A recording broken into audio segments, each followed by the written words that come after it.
So I've had the ULX Medium for around 3 weeks now, and I think I'm ready to give my review about it. So this is from their second batch, and they already did some improvements from the first batch, like making the battery adhesive only on the part where there's material, so it's not gathering dust so much like it did on the first batch. They also said that they made some structural improvements so that the mouse shouldn't be creaking as much as the first batch, but let's take a look how much this thing creaks.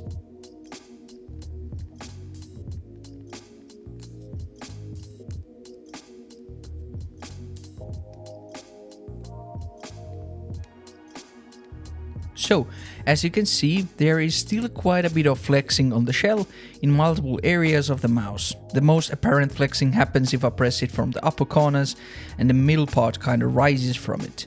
Also, the middle has plenty of flex and the back area on the mouse too. I'm a bit disappointed in this since especially the upper corner flexing is something I can feel in game with it. It's not necessarily something that makes me aim worse in games or perform worse directly, but it is a bit distracting. For a mouse at this price point, they for sure need to up their quality control in future batches. The mouse weighs 38 grams on my scale, which is of course one of the main selling points of this mouse. It is very low weight, but it is honestly quite funny though that the Zorror V2 is just 2 grams more, has a solid shell and has zero creaking whatsoever, but more about this mouse in a future video. The material they used in the ULX is carbon composite material, and it sure sounded great in their marketing material, but if it's so hard to produce a great quality mouse from it, maybe look into making a mouse from polycarbonate or make a special edition from magnesium with the updated internals.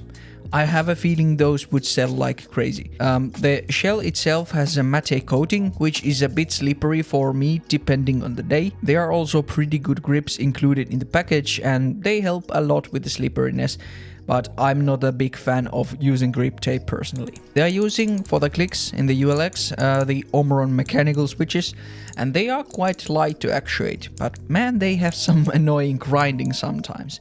It is happening more on the right side button, and I can just feel something rubbing against something in there. It doesn't affect me in game, but it is again something very distracting when it happens. The side buttons feel great and are very sturdy on this mouse, so I don't have any negative things to say about them, but then the scroll wheel. It works fine in game, but it feels and sounds very harsh. It is hard to explain, so it's best that I show you a comparison. So here is a GPX2. Zorror V2, NPO1 wireless, then the ULX.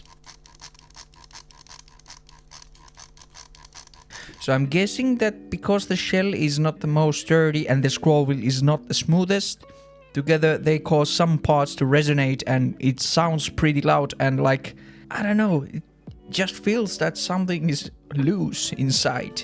And again, this as well doesn't affect me in game, but is very distracting for sure. Then let's talk about the wireless performance. So the mouse has a Nordic MCU, a 3395 sensor and a really good firmware, and with that the mouse has an extremely low motion delay at minus 0.7 milliseconds from my control unit at 4K polling. So this is even lower than Razer's 4K implementation, but I have a feeling that Razer could achieve this as well if they would allow their customers to turn off motion sync from their mice. With motion sync enabled, I got pretty much the same results as my Razer mice with 4K polling. Click latency wise, the mouse is also very impressive.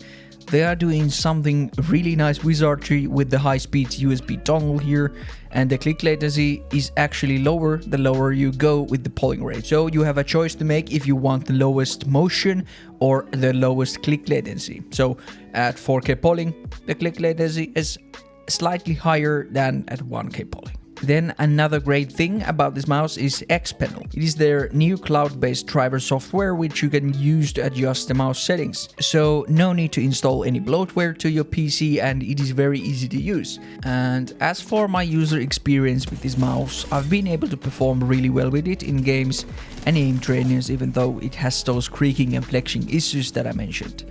I've managed to break high scores here and there with it, but honestly, I have managed to do that with a bunch of other mice as well recently. So yeah. So in conclusion, the ULX is the best performing wireless gaming mouse currently in the market. But the build quality is not on a good level. So let's hope that Finalmouse ups their quality control a lot in their next batches of this mouse, and see you in the next video. Goodbye.